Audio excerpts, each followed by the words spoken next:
Okay, who was your idol as a youngster? I had 3 or 4. Lou Gehrig was my first baseball idol. I remember following baseball in the middle 30s when I was 8 or 9 years old. That's when I first started. But Lou Gehrig, I always wanted to wear number 4 and all that sort of thing because that was his number. But my first baseball idol that I really followed real closely was Bill Nicholson. When he came up with the Cubs about 38 or 9, I really started following him. And ironically enough, on the pennant year of 1950, Bill Nicholson was on the Phillies with me. He was an older guy who pinch hit and played a little outfield for me. My other, Otto Graham, was an excellent student at Northwestern and quite an athlete. And so was Whizzer White, was at Colorado. And they got great publicity in those days, those guys that were good students and good athletes. And both of those guys were someone I followed very closely also.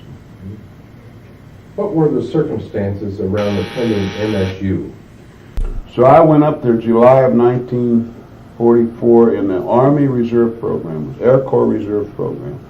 We went up to the water. Would you have gone to East Lansing? Oh no way. I would have probably gone to Illinois, University of Illinois. Ironically enough, I was approached by them for a football scholarship. And I ended up playing basketball at Michigan State, and I ended up playing baseball for a living. But we had, as a Air Corps team, we had scrimmaged the Michigan State varsity basketball team in December.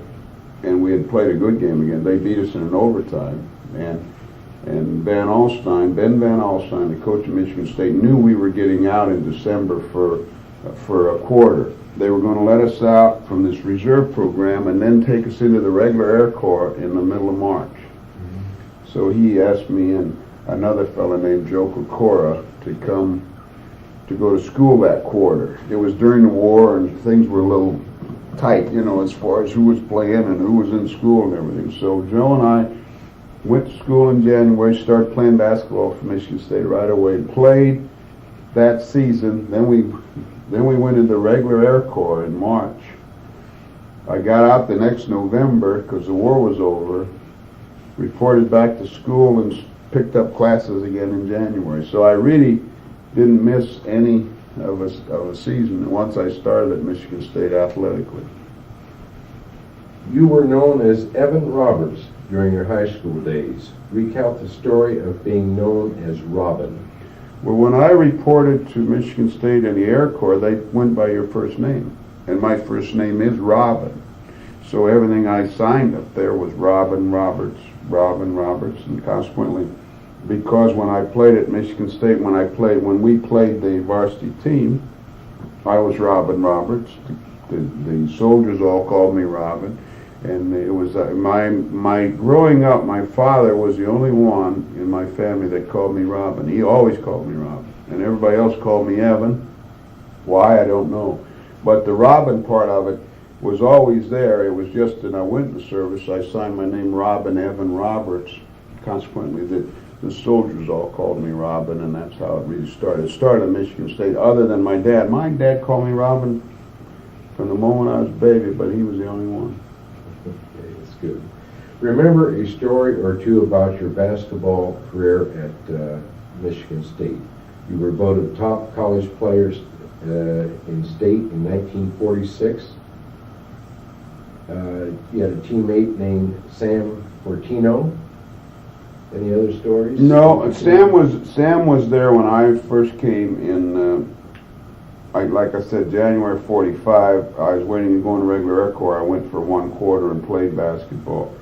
That first year was ironic because we had 5 guys. They called us the Iron Men. We used to play every game. They never substitute hardly. It was, unless the game we got way ahead, we would put in substitutes. But the 5 of us, it was Sam, it was Joe Byer, it was Shorty Crawl, it was Nick Hashew and myself, and we used to play the whole game. And Bill Rapchek. That's right, it was Bill Rapchek. It wasn't Shorty that year, and The biggest thing that happened that year was we had gone to Kentucky and played them at Lexington, and they had whipped us 83-35, just terrible. And they had come to Michigan State later on in the season, and they had a great center named Alex Groza, and he had gone into the service during the middle of basketball season. So he was there when they beat us 83-35, but he wasn't there when they came to Michigan State, and we beat them 60-50, and it was one of the all-time basketball upsets in college history, and it was an amazing game. We shot like 70%, and it was just, they were never in the game. And I remember Adolph Rupp, who was, of course, was the great coach, was so upset about us just walloping these guys, and we were a very ordinary basketball team, but we had a hot night. And then in '46, we were a good club.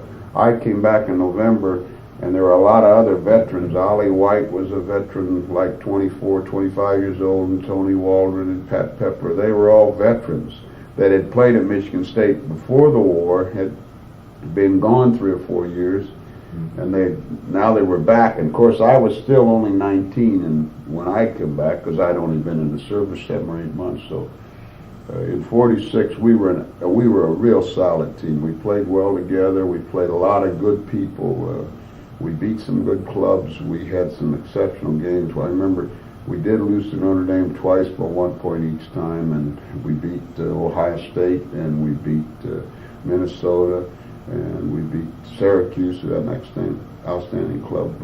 We weren't in the Big Ten at the time. We were an independent, but we were an exceptional club, and at the end of the year, they voted an outstanding player in the state of Michigan each year. They're all of Wayne and Michigan and Michigan Normal, no schools, and I was voted the outstanding player. It was quite a thrill for me because I played basketball hard. I was an acceptable player. I could play, and to be chosen, that was nice. I was more of a playmaker than a scorer, but I kind of just bust my can the whole game. That was my biggest quality. I never quit running. I just enjoyed it very much.